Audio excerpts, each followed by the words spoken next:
Alex Car Doctor. Welcome back to another Day in the Life series with your favorite mechanic. Now, Look who's here. Hey, kitty. Watch this, y'all. Watch this. I guarantee if I don't go near him, he's going to open that door. It's like y'all coming? Let's see if he do it. All right. Forget him. Let's see. Oh, no, he might. Nah, he's not. He being bougie. I'm here on a Saturday, good people. I gotta catch up with work. I don't want to be here. I'd rather be at home with you, sweetie, and my kids. But I am behind because I don't have no help. So, first goal of the day is lollygag around, eat some breakfast, and get some coffee in my system.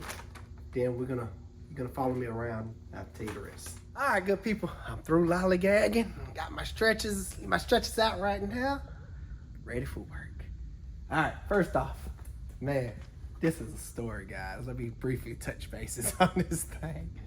This guy was riding dangerous. I don't even think he got far. So I guess he attempted to do his own brakes. We're still waiting on parts for this, of course, like a dust cap. But he attempted to do his own brakes. And first off, on that side over there, he forgot a copper washer, and he was wondering why his brakes wouldn't bleed. This inner washer was completely missing. As you can see, he's done calipers and throwing parts at it. New caliper over here, but the copper washer was missing, so the brake pressure wasn't never going to be there. And when I was looking it over for the first time, I noticed that the inner rotor was all gouged up really bad. Like, what the heck is going on here? That's a brand new rotor. Took the wheel and shook it. Man, that thing had the worst play ever. I've never seen that bad a play.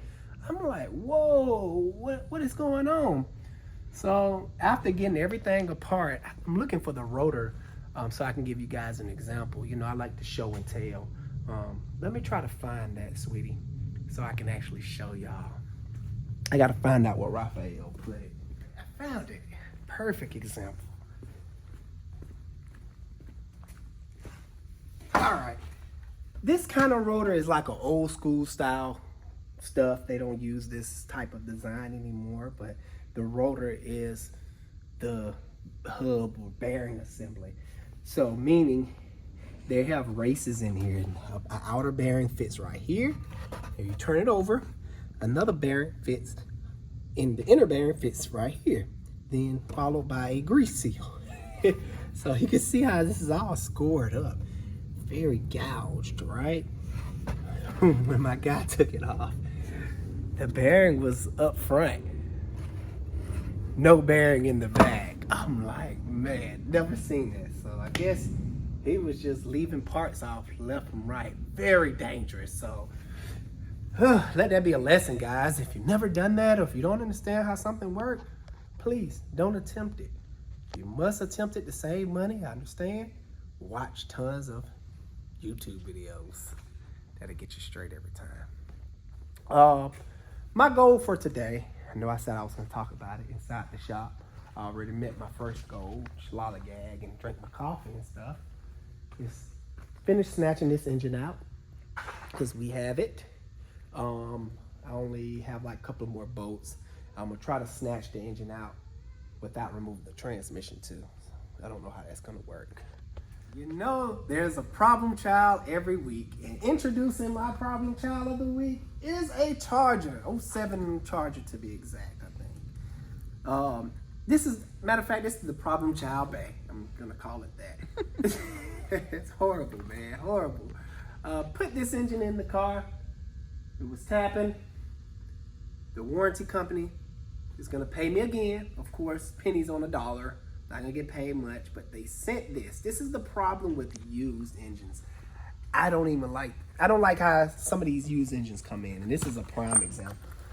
I noticed as I was moving this engine, I tilted it back a little bit, and oil came pouring out. And so it prompted my guy to further investigate. And check this out. It was like I'm assuming somebody did a pan and didn't, I don't even know. what happened? They didn't even line the bolts back up, and this is all bent up. So it's just pouring oil out the back of this engine. That's not good, especially when you're dealing with used engines. Now I have to go in. Before I put it in, it's best to do it now, is pull this pan. I'm going to have to pull the pan anyway. And pull some of the bearings to make sure the bearings are not scored up. Because the last thing I want to do is put this engine in and it's knocking. Another thing with this engine, the tensioner was completely shot. So I always make it a good idea to do the timing belts on any used engine, or at least check and see if it's been done. Because if it's been done, try to save the customer money and be like, it's good. But so much slack in the belt, so this engine is not looking pretty. I'm gonna keep y'all updated on this one, but my goal is to pull the oil pan, check some of the connecting rod bearings, and get this all straightened back up so it can be ready to install. Because if we call them, like, they won't say, oh, well, send it back. Yeah. We have a good relationship with another salvage yard like that, but hey, buddy. I don't know, because we don't want to. This customer's already been without his car for way too long. Right. You know, he's getting a little antsy. But, you know, none of it's my fault. It's just parts, man. Ugh. So frustrating. So, let me jump on that and we'll kick it off with this. You haven't seen the short on this particular Honda Accord. The story behind this one, it has 399, almost 400,000 miles or something like that. And the valve is burnt, causing the car to skip. So we're replacing the engine. That's the best solution for a high mileage engine that has internal engine damage. What's going on? All right, guys. Got it out. I wasn't too sure if I was going to get it out this way, but I did. Everything looks good. Some wires that's sticking down here. I'm gonna make sure that's out the way. Allah! Now, getting it back in, that's the other challenge.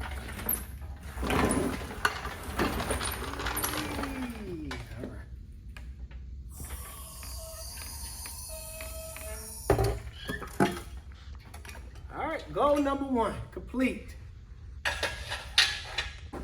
Sometimes these cars like to eat your sockets. So now I'm gonna try to retrieve one of my lost sockets, and the story behind it was I was just ratcheting away, loosening faster, and then next thing you know it slipped off and I don't know where the socket went. Man, I'm gonna move this bad motor mount. It's completely destroyed. Whoever the last person been in this car, they left a lot of stuff loose like this. Like, come on, man. When I got ready to remove the radiator, these bolts are just in there, hand tight. That's to be expected for a car that have a lot of miles. You know, a lot of hands have touched these cars. And there's this particular car, and just never know who worked on it prior to.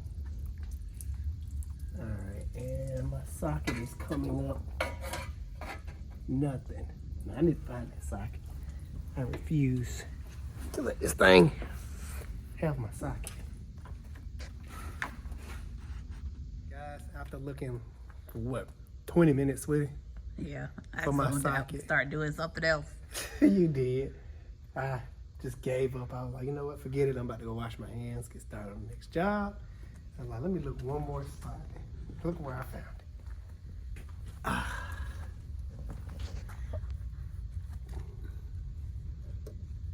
Wow. Man, it be like that sometimes. That's what it's called, a day in the life, man. You can see what mechanics do. I do not want to lose this. I'm like, I don't want to buy another one because I don't want an incomplete set. I like my sets to all be complete. So, goal accomplished. Man, that make me feel good. Gee. Task number 2. Let's see what's going on with this engine. The first thing I'm gonna do is drain the oil because I'm pretty sure the oil hasn't been drained, and last thing I want to do is pull this pan off and make a huge mess. So oh, it was already loose. I didn't have to put a tool on it. All right, got fresh oil in it.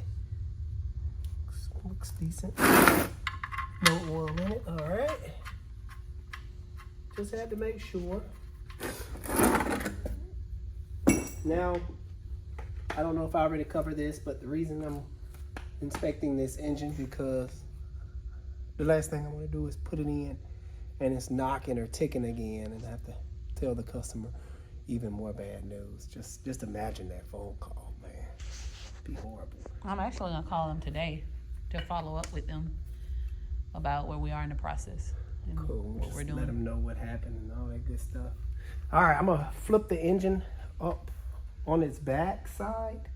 I'm not gonna put it on a stand or nothing right now. I'm just quickly inspecting it, breaking everything down.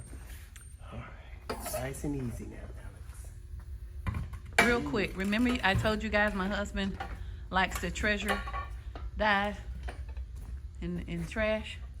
This is why we have a dishwasher here. Apparently to him, it's a good dishwasher. Why you put me on blast? We know no. our kids tell everything. No, you It's told a the free people dishwasher. the last time you said, "Oh yeah, I like the dumpster dive, man." Alex the hoarder. It's good. It's like basically brand new. Somebody rich had that. How you know though? No. Alex the hoarder. Rich people don't use stuff. All right. Ooh. That went well. I suspected that went a lot of worse. I'm messing up my words, but you know what I mean. I'm leaking something. Hey, here's some. Oh, it's fine. All right. Blast these off. This is definitely a new pan. Come on, get it on there.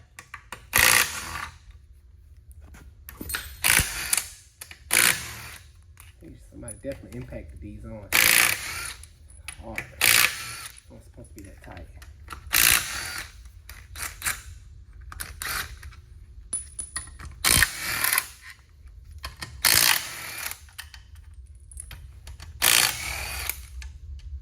And I don't have to worry about those bolts. Yeah, it's leaking out the back of the pan as we speak, babe. Yep, see the puddle?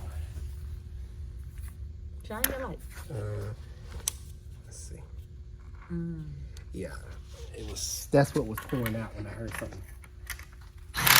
Yeah, that bolt wasn't even tight. Let me make sure. Yeah, they didn't even tighten that one. This one is missing.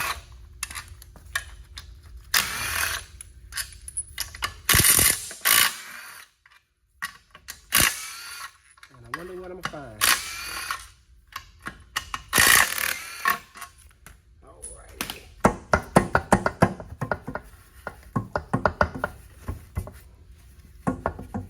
Probably gonna have to put something underneath so it can get the pressure off of that.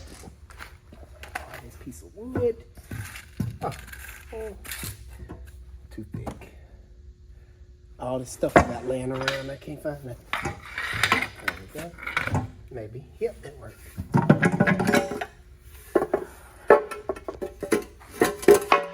What I'm looking at now is to see if I can find any metal in the pan.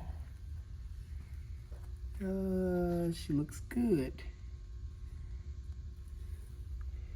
It's just that janky stuff with that oil pan gasket. Dang, even the windage tray is dented. What happened with this engine? I'm gonna show them. Let me, get some to wipe. Man, check this out. Like, all this is dented really bad. Like, the windage tray has a big indentation in it. This is all mangled. Of course, the gasket is not. Well, that's all mangled. Man, what is the story behind this engine? I wonder. Wow. All right, let me get this windage tray off. The pickup looks good, and I shouldn't have to be doing this. This is so annoying.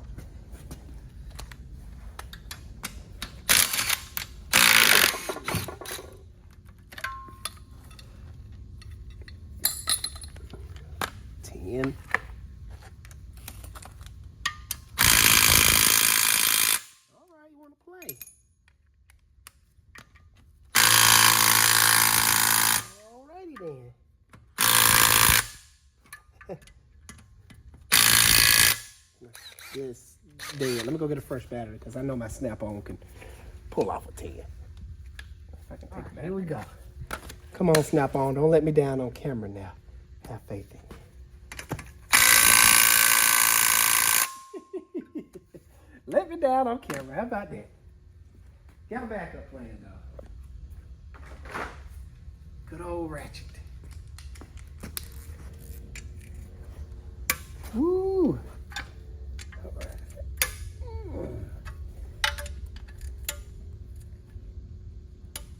So funny. These must be part of the main caps. Why they're so tight. But let's see when I pull it out. Good thing I'm filming this because for insurance purposes, they can't be like, oh, you don't know. Or you did something. No, you seen it as I'm seeing it. Yep, part of the main cap.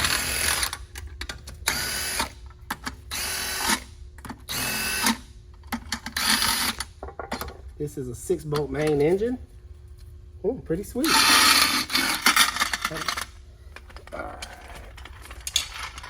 That's the windage tray.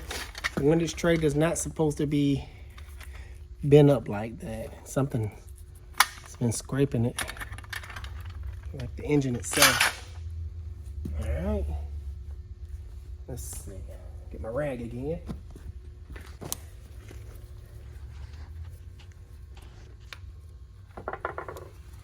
What I'm looking for is discolored bearing caps. That's an indication of, you know, damage and excessive play.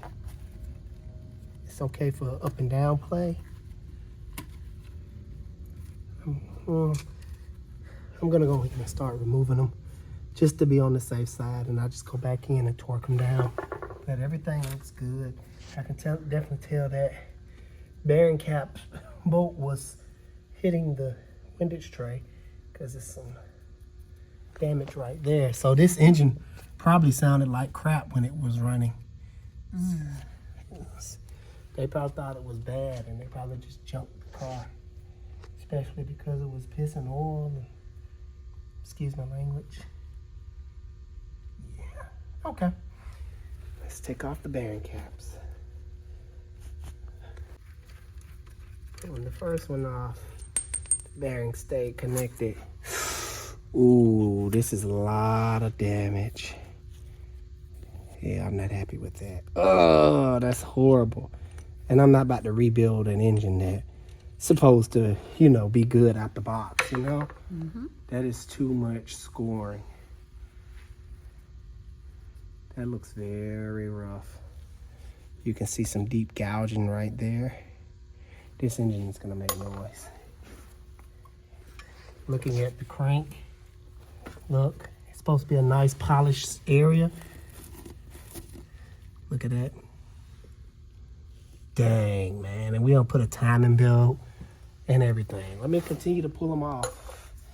Let me put these back, and these are stress cracked caps.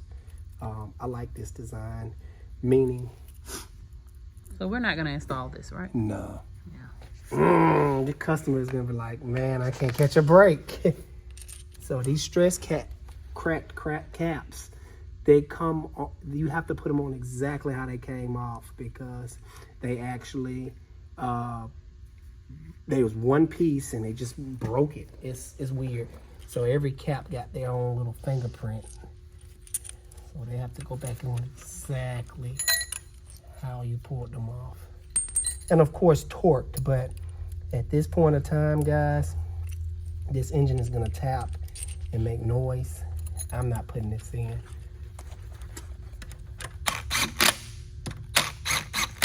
Dang, I need to get photos before you put that back on. Well, I can go back. I can go back. I just want to kind of run down. Let me go grab a light. That way you guys can see versus me keep holding this flashlight. All right, I had to make myself more comfortable. Look, I found the missing bolt. Remember I said it was a missing bolt right there? Somebody snapped it off in there. Man, this engine is a hot mess.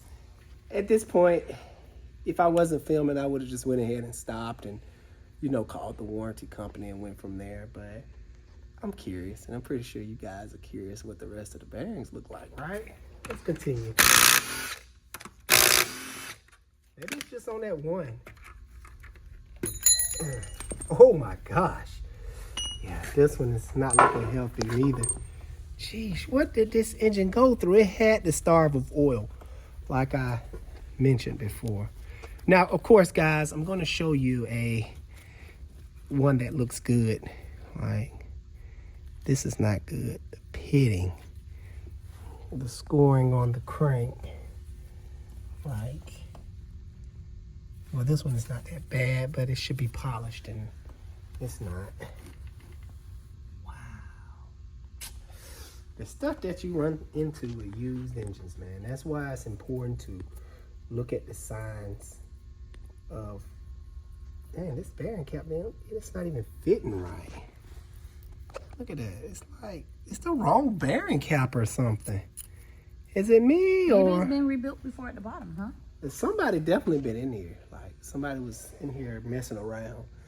Maybe they called themselves rebuilding it and put the wrong bearing caps on here or something, but normally they don't fit this loose or have gaps in them.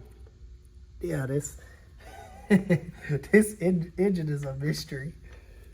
Like, Fun fact, guys, you see how Alex is sitting crisscross applesauce? This is like him playing with Legos right now. oh, definitely. He's having the time of his life right now. Yeah, I'm getting to the bottom of something. Like, this is like some CSI type stuff for dealing with an engine, guys. I love it. Good compression. Got it going. That's got it going for itself. All the bearings are gonna look like this. Yep, scored. Another one. Every one I pull it off, it's scored. Let's cut so I can document some of this stuff for the warranty company. Filming for YouTube is great and fun and everything, but at the end of the day, this is real life. This is people's lives and transportation at stake here. So I had to handle business, make sure I documented everything properly, and talk to the customer. So we just got off the phone with the customer. They kind of bummed about it because this is the second engine from the same company. So we'll touch base Monday because everybody is closed today. That's another reason I don't do business on Saturdays. Most everybody is closed. I went ahead and took off the worst one. Every last bearing is scored. This one is the worst one. I can physically feel scratches. It's like deep gouge. I can feel it with my nail and my rough skin. And as shown before, the crank is, you know, been gouged into. It's no longer polished. As promised, I want to show you a side-by-side of a good bearing that came out of a very high mileage motor, maybe 200-some thousand miles, that has normal wear. It looks normal. This is a bearing out of an LS engine. Can you see the difference? This is one that wasn't knocking. This is what I'm supposed to see in somewhat of a high mileage engine. Of course, it got some wear on it, but no gouging or scratches or anything funny. Versus this one, you can clearly see the difference, guys. Man, this is so frustrating sometimes because here I am. Well, it's good that I came in today, right, sweetie? Yeah. You know, because if I would have did this Monday, I would have kind of burnt a week, burnt a day out of the week.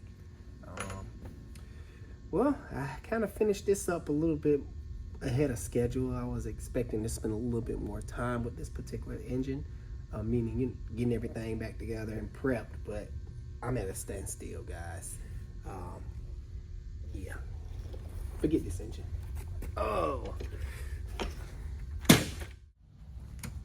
Alrighty, this was my last one. Big Bertha herself. This one, the complaint was, this actually came from, I'm just putting everything back together. There's nothing to say.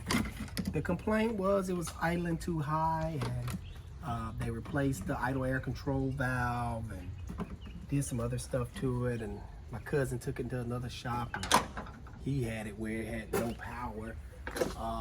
So he decided to finally bring it here for some actual results. And lo and behold, I worked a little magic and got it where it's idling right now. I'll let you take a listen to it. But I think the true problem is with this one, it's got some type of computer issue because both of my scanners, both of my scanners could not get into the computer. So I couldn't look at the idle, and I don't have old tools to actually work on these like I used to. But I did get it back timed properly, and I got it idling properly. Let's take a listen. Oh, it sounds much better. Oh, you heard it before? I heard it, but it was just racing for no reason. So they should be happy with that. I am gonna let my cousin know because I think it's actually his customer. He's having some computer issues. Also, it looks like the intake is also leaking coolant.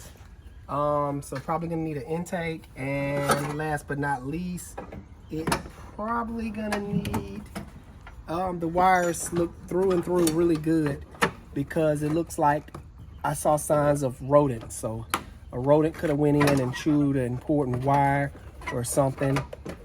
You know what? I really don't deal with old trucks like this. It's just Time consuming. Not only that, I like it, but it's just I'm not set up for that, guys. I'm not set up for older vehicles anymore. I'm just doing my cousin a favor, and it's supposedly for a pastor or something. So Yes, if that means it's a church van. yeah. That church love the old van. So I'm just wrapping everything back up, and I'm gonna give him a call, and he can come get Big Bertha because it's taking up a lot of space here. All right, good people, that's it for today. Bad news. Me delivering bad news really get me out the mood to do anything else. Of course, I got a lot more stuff to do, but I think I accomplished what I need to accomplish today. I feel real good about that. Not giving the bad news part. Man, me and my wife is about to go home and get into bed and stay there until Monday and play with the kids. What you think, babe? Let's go. Yeah, I'm ready. guys, I hope you enjoyed the Day in the Life series. If you liked it, please hit that like and subscribe button. Alex the Car Doctor out. See you guys on the next one.